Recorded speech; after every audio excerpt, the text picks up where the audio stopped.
Boom. We going. We live. What's up, everybody? We back. Way too much.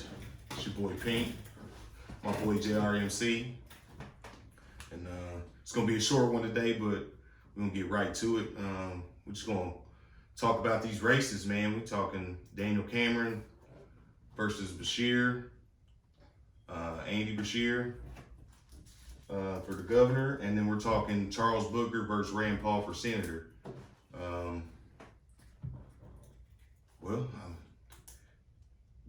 It's gonna be a davy, I guess. I like Booker a lot myself personally. I don't know if I vote for him or not. I'm not sure about that yet. I'm gonna see what's going on. I've never voted for Rand Paul either, but Look, man, I'll tell you what's intriguing to me about it. Those two races, you're looking at Cameron, you're looking at Bashir, and you look at Paul, you look at Booker. As far as this show goes, we talk a lot about race or whatever. Like, I think one big thing about it is, like, you as a black man are going to get to find out which direction that black people are headed for in the future of politics. You know what I mean? You got on one side of it, you got a black conservative. It's like one of the more prominent conservative voices probably in the country. Honestly, I mean, he's so highly respected and stuff across like as far as on the conservative side, one of the most respected people, not just black people, like there's respected attorney generals across the country. So you got that against like, let's just call a spade, like an elitist white liberal in Bashir. You know what I mean? And then on the flip side, you got on the other side of the spectrum, we're gonna have, Booker, who I don't know. I'm not gonna say anybody personally or whatever, but he's running on the Democrat ticket. And right now, I would say the only party that you can make super assumptions about what their votes would go, would be somebody who's running under a Democrat banner. You know what I mean? And so, like, I would say he kind of represents, like the whole, if you don't vote Democrat, you ain't black side. You know what I mean? But he's also black. No, I'm just saying like the Democrat banner. No. This isn't Booker. No, this that's isn't what I'm Booker saying. No, I'm not talking about Booker specifically. And then you got kind of like the Democrat establishment versus probably. I mean, Rand Paul's probably just like Cameron, one of the most like. He's probably like a top 10 on the conservative side of the aisle, like as far as every state in the union would probably like to have him as one of their senators. You know what I mean? Or the conservative people in that state.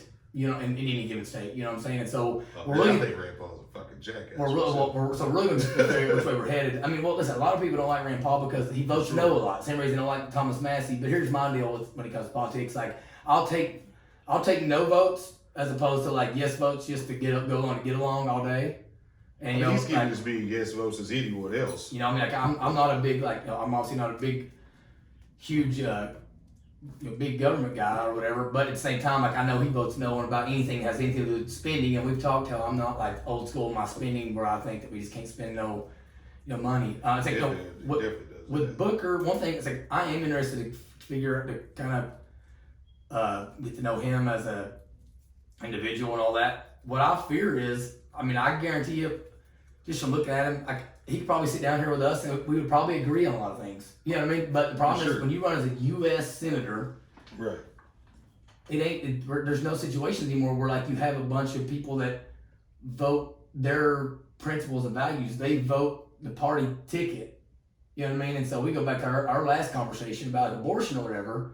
And for me, it's a big national issue. Booker has a chance to win. Honestly, I think people are just going to vote for Rand Paul just because it's Rand Paul and the Kentucky votes Republican when it comes to that. Honestly, now I hold out hope for other, but I don't think that's the case, and I don't think it has any. For him, I don't think it has anything to do with him being black. I don't think that a Democrat's going to win that position. Period in this state. But I do think it'll be closer than people think, because I've seen people say things like he won't even get within like 14 points and like 12 points. Like that's a lot. You know what I'm saying? Like that's a landslide. And I don't think it'll be like that. Well, I think people say that because they are thinking that people just aren't going to vote for like a black guy. But we don't live in that. We don't live in that. Well, I don't think they'll vote for Booker.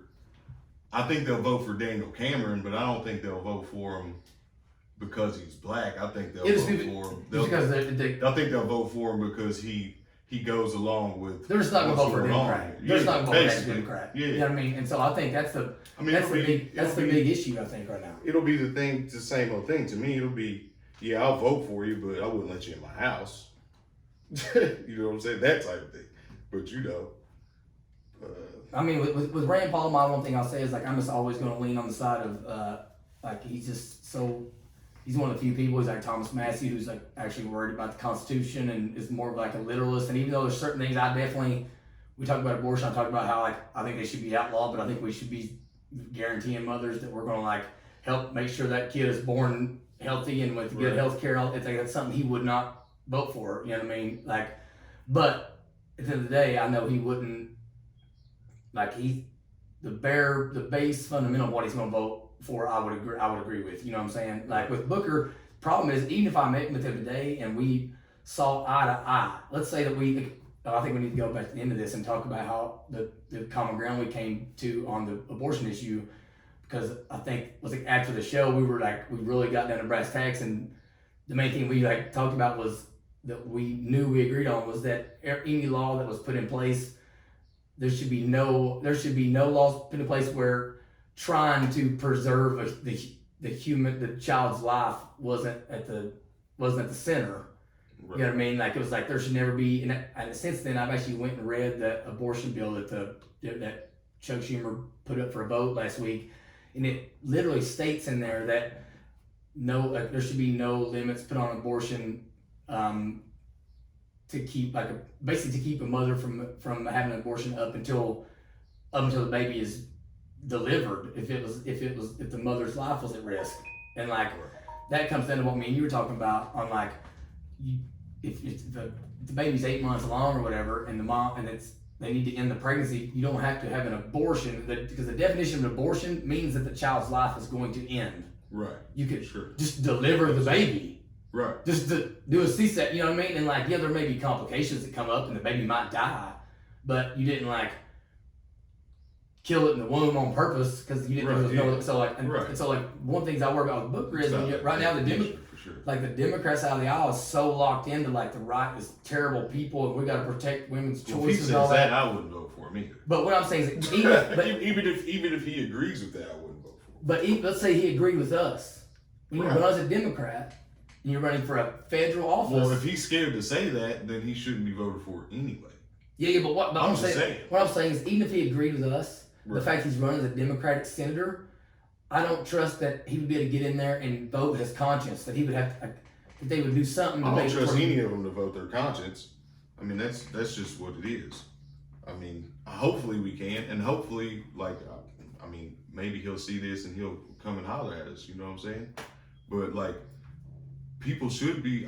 You want to know how you can win the black vote? I can give you the how to win it. You know what I'm saying? You talk about the real core things, the things that people want to hear. There's three things that you make sure of always if you are a black person. You are loyal to the people who are loyal to you always. You'll never turn that over. You know what I'm saying? That's number one. You know what I'm saying? Two is you take care of your peoples. Your family is always there. You do that. That's similar to loyalty, but it's a different thing. And then the third thing is that you get money, and you show people how to get money, and you hustle. That's how you get things. And the fact that no one's ever tried to like turn that into a campaign is kind of mind-boggling to me. You know what I'm saying? Mm-hmm. Because that's something. It's not just a black thing. That's like a poor thing. In like poor communities, when you come from places where there aren't a lot of money, those are the things that you have to grasp onto to the character things that you have to have. You know what I'm saying? You gotta have some hustle. You better be loyal to some people. You know what I'm saying? And you better have some fight in you. You know what I'm saying? You gotta have that. Mm-hmm. If you ain't got those three things, ain't nobody listening to you. Excuse me. You know what I'm saying? Mm-hmm. No one cares what you have to say. And everybody's been missing that part of the ticket. Republicans, Democrats, Independents, black folk, white folk, brown folk, Chinese folk. if you got to get to the root of people if you want to figure out how to move people and how to make them, because you don't want to force anybody to do anything, how to get them to realize that your way is the way. You know what I'm saying? Mm-hmm. No matter what your judgment or your argument is, you know what I'm saying? Get to how you make the argument by getting to the core of the problem. You win the war of ideas. You know what I'm saying? Yeah, you know what I'm saying? Which is what we're trying to do as far as like, and what these other shows are. And I hope that's what our politicians, in my mind, I don't need to cut you. That's what I hope our politicians are trying to do. I feel like that's what they should be doing. Like, to me, when I think about how the Constitution's written and how the laws are supposed to be made for us, that's what I think of. Like, they're making laws based on those things. Like, okay, this is how people are built. This is what they do. So let's make some laws that'll make them prosper in this. You know what I'm saying? Like, if that's not the thought process, then I don't really understand it. Yeah. No, I mean, that one will be intriguing. I agree with you. I don't know that. I don't think he'll be super competitive with it. But again, I don't know him personally, and I don't think it would matter because I think that the people of Kentucky are just like. I do think it'll be closer. Are not going to. But what I'm saying is that the people of Kentucky aren't just. You could be. It just ain't that way. The Democratic Party has given itself such a bad name in like rural states that like I just don't think it's possible right now. It's you know what I mean? Yeah. Like I think you'd be better off running as an independent. It's kind of funny to me though when I think about it sometimes, because it's like on like just a general basis, the place that needs the most help and the people that are offering it to them just never can ever see eye to eye. It's a weird. Well, it's because the people that are offering to them aren't willing to get in the trenches and like.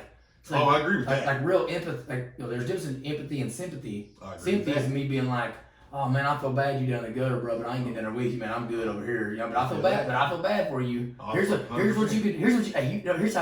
for you to get out there. I mean, I ain't gonna throw you the rope, or I got my rope, but so that's sympathy. Empathy is like, yep, hey, I feel bad you down there. Hold on 1 second, let me hop down there real quick with you, and I'm gonna help you. I'm gonna dig out. You know what I mean? I ain't gonna get down there with you and like be in the gutter with you and just like cry with you, but I'm gonna help you get out. You know, that's so like. I mean, but I think right now it's like you have the Democrat Party is pretty lockstep. I'm saying, do you think the Republican Party is better at that? I'm just asking. That's what I'm about to get you. So right now I think the Democrat Party is lockstep from top to bottom with one another. Right? They are just voting like they are when it comes to like abortion, when it comes to Ukraine, when it comes to whatever, like they are all like. See, it looks like that on both sides to me. But. Well, everybody just votes. But if you go and look at, so let's go back to what has happened in the primaries a couple days ago. They're in like mansions. There actually is an internal battle going on in the Republican Party, and I feel like that's why my success in Frankfurt occurs because like I was like a manifest here in Kentucky. I was a manifestation of that. Well, I think nationally as well. You have all these like your people. I mean, you literally hear the same people. Should always be a fight. You hear the people in the Republican Party that like will talk trash about like liberty-loving conservatives, or like, anti-Ukraine conservatives, or parental rights, and they'll make a joke about it. Like, but there's a right now a civil war on the Republican Party. I'm saying like, which direction are we going?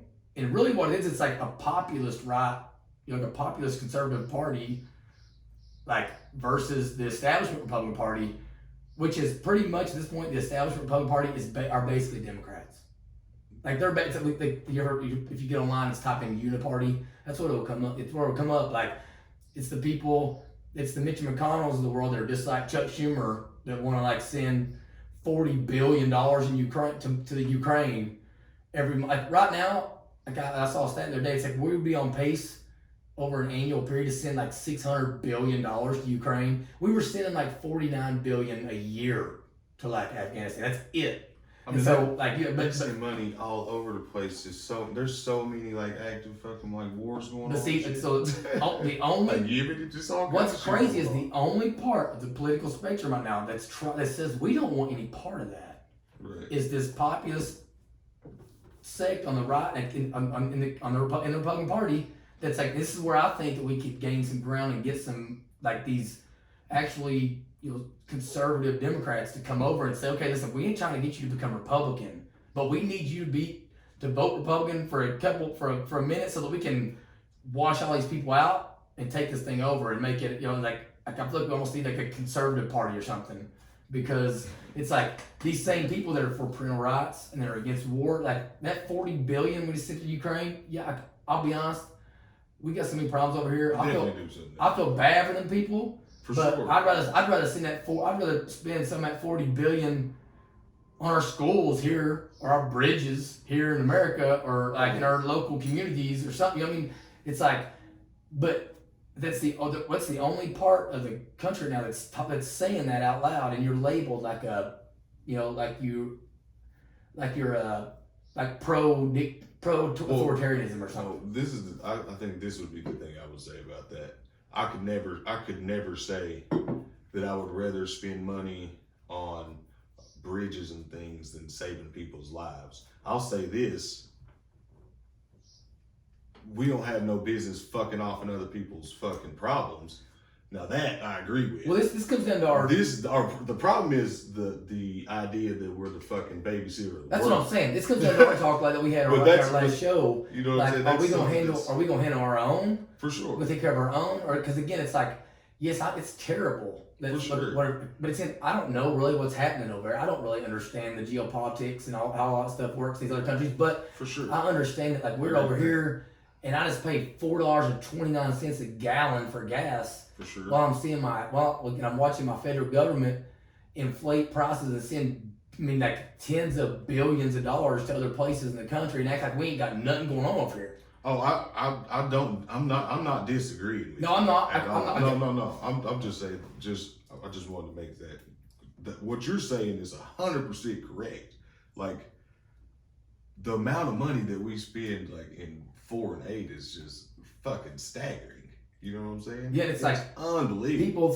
People act like it's not a zero sum. It's like there actually is a zero sum game. It comes to the money because we got so much of it. We keep printing it. I mean, theoretically, we can keep printing it, but like, all it's gonna do is hurt people like me and you that gotta go to the grocery store. I think we paid $16 for like the same pack of chicken that we paid $10 for. It's a tough dynamic when you get to thinking about it like that. It's a lot, because you put yourself in the middle of so many things.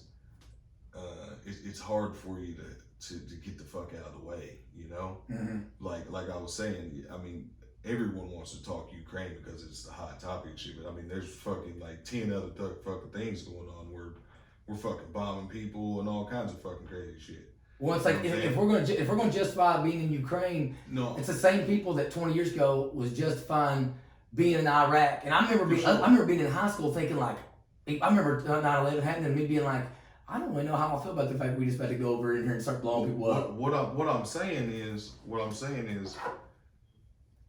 like, we've gotten ourselves into so many of these skirmishes around the world and so much shit. It's hard for us to get out of them.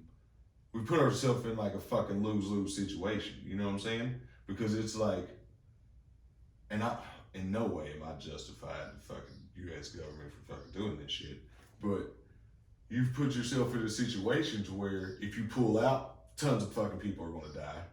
And if you fucking stay, you're fucking spending tons of money and more people are going to die. And people, you know what I'm saying? And people in your own country are dying. But it's like... and people in both, all over the place are dying. I feel like right now, especially... It's a terrible... On the Democrat side of the aisle and like the Mitch McConnells of the world, like the problem is like they aren't like... They're not willing to realize that like just because something...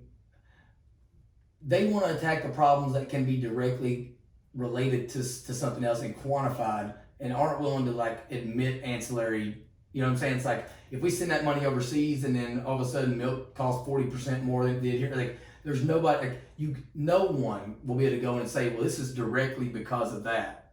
But everybody will know, like you probably played a part, but because you can't directly relate it to it, it's like, well, I'd rather get reelected, so I'm at least going to attack the problem it can be directly related to, and not worry about these other ones that are ancillary and like on the periphery or whatever. Yeah, I think that's when we put money in it, it's always fucking sticky. Always, Anytime money is involved, which is what war is. You know what I'm saying? So, but it's like war's money. I mean, we're one of the biggest arms dealers in the world. But right now, there's one, like, out of, say, you got the Democratic Party, you got the Republican Party. Normally you'd have, like, extreme left, center, like, moderate left, moderate right, extreme right. Right now, the Democratic Party is just one big party. Like, they all want this. I don't know if I agree with that. I mean, I'm talking about the way that they vote. I'm just saying. And the way that, like, and like the common perception about, like, abortion, and like that they want to pass this bill that would, like, they're painting the picture as if overturning Roe versus Wade is just going to make it to where abortions are illegal everywhere. They all believe that. It's not true. Heard that one time. Well, that's what they're painting in, like, the New York Times, New York, like all these liberal like publications. So it's like they all want, like, they all think we should be spending this money on the Ukraine. You know, there's the same people that were over the last 20 years, like, hated everything about us being in the Middle East, and now it's just like some other people. Now they want to be over there, and it's like, well, that's because they're white people. I was here to say that, but I'm glad you said it, because I feel like I'm always the one coming that way. You think I go that way too much, but no, I think that's a good point. Let's hold on to that. There's one part of those four factions right now that says, like, that's willing to say, hold on a minute, I don't know if anybody in Ukraine, and that's the conservative side of the Republican Party. That's it, and it's half of it. Okay. And I understand the establishment Republicans, they hate, and so in the primaries that's happened. Dude, we just took out like 3 state reps that were the most the Republicans that opposed my, like, not mine, but our, like, end of school mandate, the COVID mandates bill, the hardest, the ones that were going the hardest against, like, ending employer vaccine mandates. I'm not even, like, against Ukraine myself. You know what I'm saying? Like, personally, like, I feel like you probably should help those motherfuckers. I just don't know if we should be spending would you say $40 billion? We just approved this is an additional package of $40 billion. I've seen another one. I've seen another stat where there was, like, they sold so many rockets over there. It was like $600 million worth of rockets. Well, but look, so you're about to bring me back to another nationalistic point, because I think it is absolutely absurd that the American government allows American arms manufacturers to sell that kind of stuff to foreign countries. That's just stupid. I mean, that is absolutely stupid to me. I don't think I disagree with that. I mean, imagine you just keep all the imagine you're an NBA team and you figured out how to, and LeBron James, you're the Lakers, you got LeBron James, you figured out how to clone him, and you got him to sign off on saying that, like, you own the rights to all his clones, and then you're the Lakers, you start selling all the LeBron James clones to all other teams. Right. Oh, for sure. Why would you do that? Well, that's effectively what we're doing. Oh, yeah. And it's crazy. The world politics is probably something I won't get too much into. You know what I'm saying? It kind of went that way today, just because it's way too complex for anything I want to deal with. You know what I'm saying? Like, that shit they got going. There's so many backhanded deals and backroom deals and shit. That shit is. I think we need to not even worry about what. I'm not worried about the world politics, because this is directly related to American politics. Sure. And so, like, no, you're right. Like, the only part of the political spectrum that's willing to say that is stupid, that we are selling this stuff, is, like, the conservative side of the Republican Party, and, like, I know some far left people that would say the same. Well, I think they, like, if they were sitting there with me and you, right. Yes. But if they sat down and, like, talked to someone they knew had an R by their name and was running for office, they'd be like, not, like, and they were on TV, they wouldn't be willing to come to admit that. But I think and this is why what we're doing is important, because people can admit to it and they go on record admitting to it. Oh, okay. And so, like, so you have that's a very nationalistic point of view, you know what I mean? Oh, and sure. So the only people that are willing, like drawing a line in the sand and saying that either you're this or you're that. Same thing with, like, abortion. Like, the only people that are willing to, like, straight up say and get down to brass tacks on, like, listen, all I'm trying to say is every law we have put in place, preserving the child's life should be as equally important as anything else. That there should not be a law saying that, like, we're going and trying to kill this child because of the mother's health. It's like, no, the mother's health is at risk, so we have to end the pregnancy.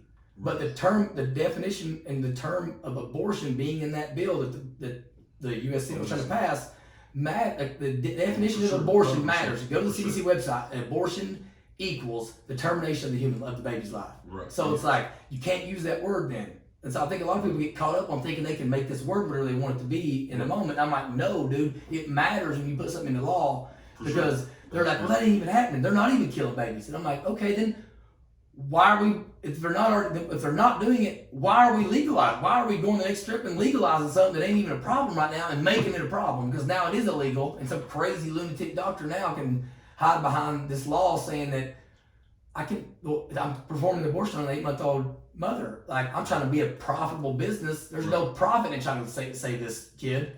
Right. There's profit in killing it and saving the mom, and I can get paid on Medicaid for that. So it's like, but the only people willing to say that are the people that are willing to sit down and have a conversation and realize they're in this other little. So you have that. Then you have like parental rights and like autonomy, like medical autonomy when it comes to like. No, let me say this. What you just said, anyone who disagrees with that is like, because you know my thing, language definitely matters. And if you're talking about like terminating a child's life, that's totally different than trying to save the mother or anything else. You know what I'm saying? What you said the first time should be how they word it. What did you say? You said it should be equally as important to save the child's life as anything else. Yeah. That should be the terminology right there. Yeah. Because everything else can be misconstrued. You know what I'm saying? Like, even when I was trying to say back anything else you said, it was going to sound like something else. But that is fucking solid language right there. You know what I'm saying? Because you're talking about making everything equal from the beginning and through and to the end. You know what I'm saying? Mm-hmm. And that's what we want. You know what I'm saying? Really, that's what we want in everything. Mm-hmm. You know what I'm saying? Yeah. That's what we want. Well, I think abortion was deals where you have two people that have to come. There has to be some kind of middle ground because you have one.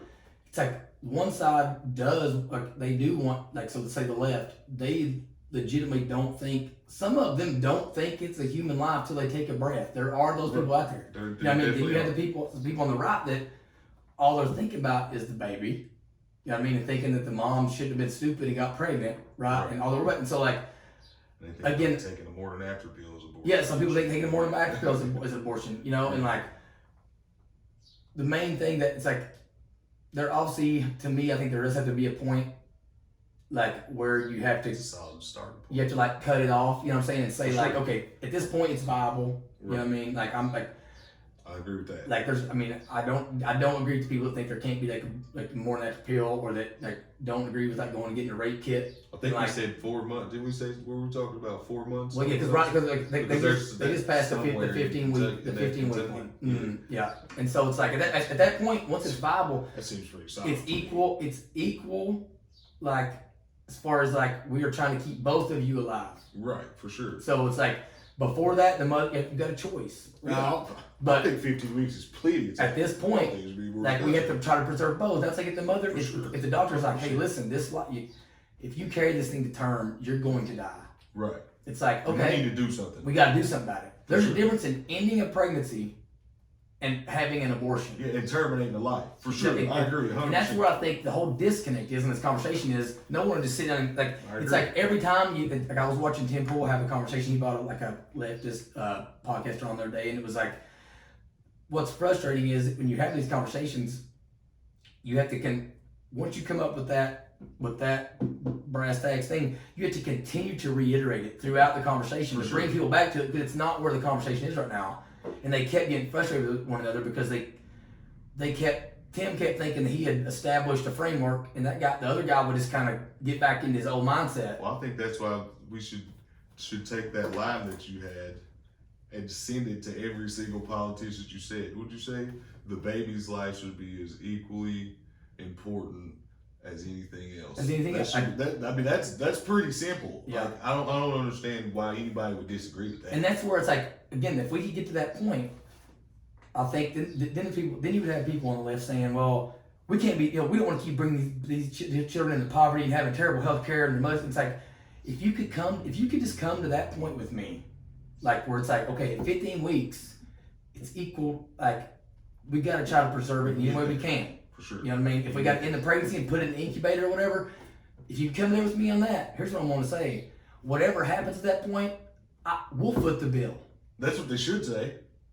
That's what they should say. And what I'm trying to get, and this is where I think our communities come together, is like, I think if the black community could hear, like people in the white community that are in the Republican Party, come to them and say that. Right. And just say like, I agree with you, because ain't been nobody saying that. Nobody said that. No. Because that ain't been part of the And that's where people like Rand Paul's, or what I'll say is like, he's going like, if I can't get that, I would rather abortion be left up to the states to where there's like a marketplace. You know what I mean? Like if you're gonna be in California, you're gonna have like you're gonna be terminating babies at 9 months. I just don't want to be associated with you.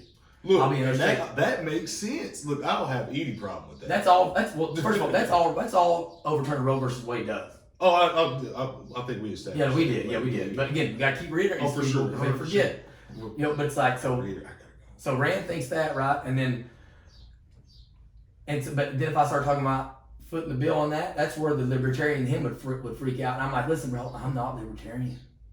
Like what we're talking about, we ain't libertarians, man. We're just trying to be regular people, and like it's like I could take that $40 billion we just sent to Ukraine. Oh, you could definitely do that. For sure, you could definitely do that. For sure. Like, and it's like bring that to the table and let people like who could vote against that. This is what I'll say about the Ukraine thing, and I'll leave it alone. The only reason I don't have a problem sending it over there is because of the money they're making off of the arms and shit.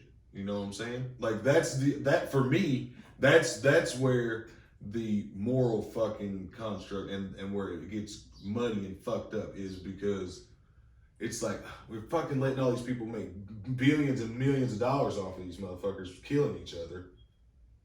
But then I'm like, how could I be upset because we tried to aid some motherfuckers to not get killed? You know what I'm saying? And I know it's not quite that simple, but to the average person, you know what I'm saying? That's probably the types of things that you're running through your head, and it's a weird ass thing. But I gotta go. All right, so we gotta end at that. So sorry, we're gonna have another long form one here. Kind of assuming we get some technical difficulties today.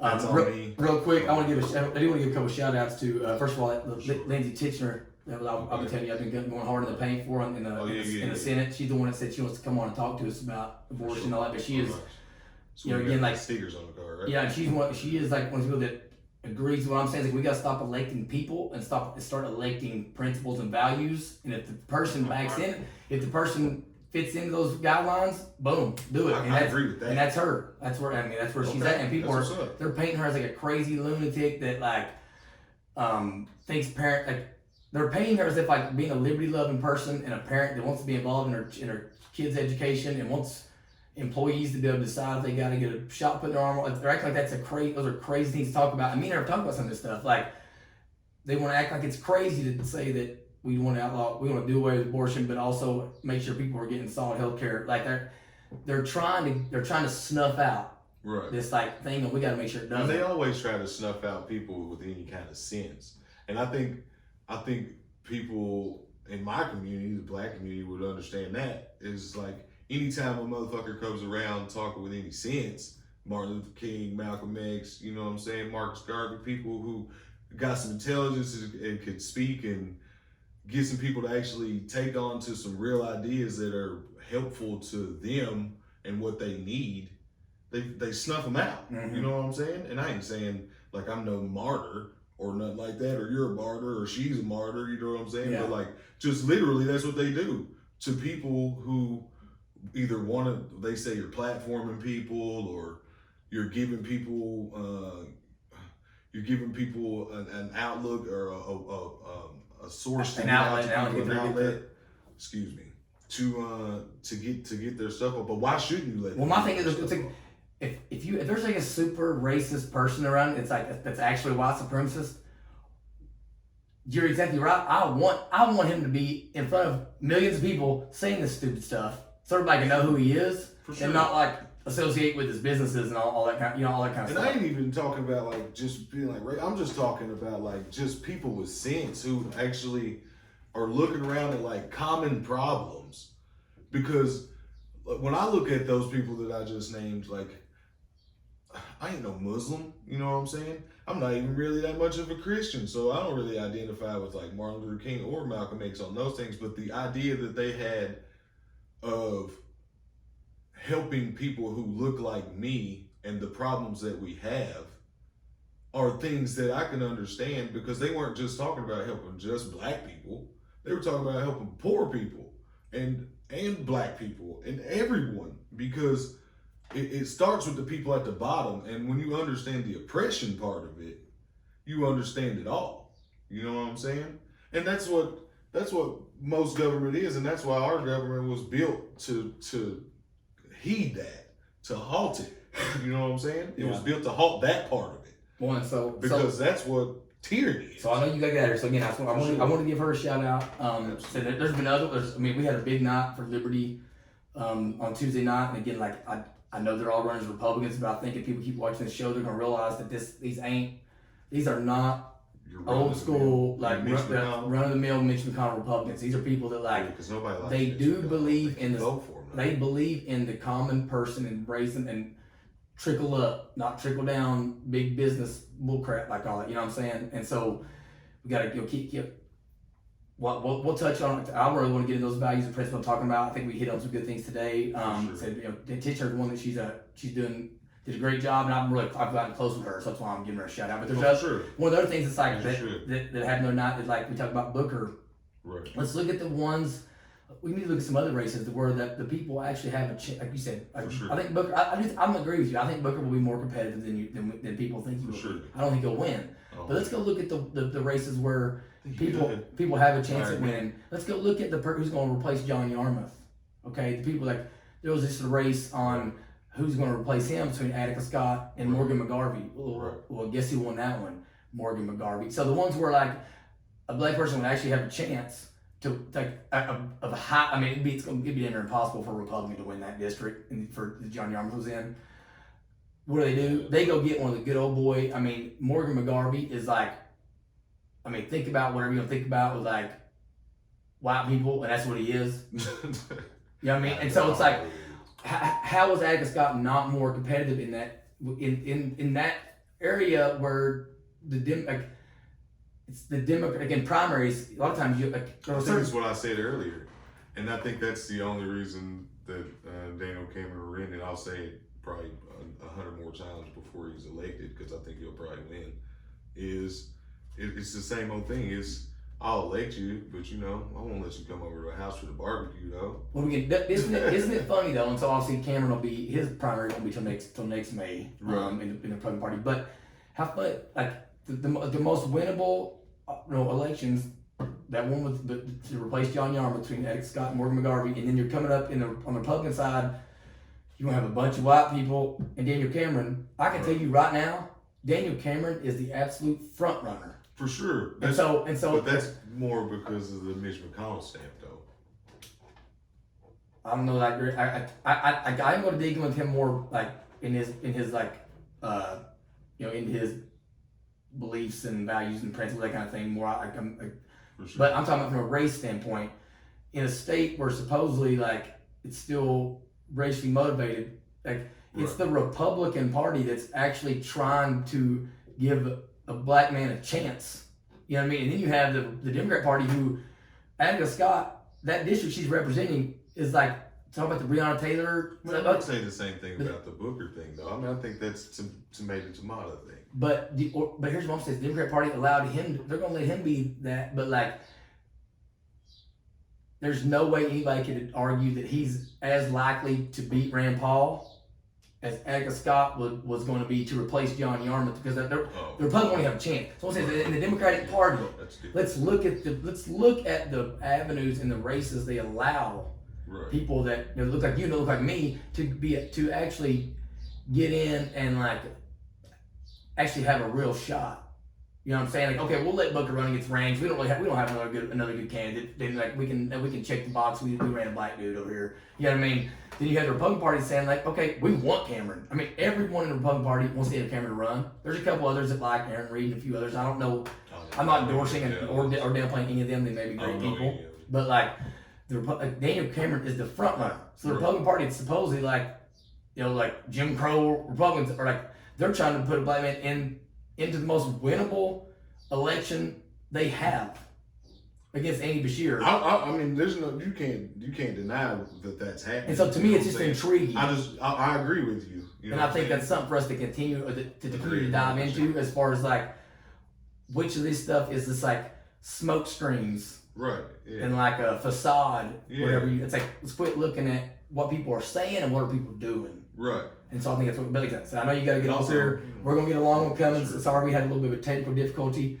You can follow me at way too much JRNC pretty much on Way too much every pink. platform. We got way too much pink over here.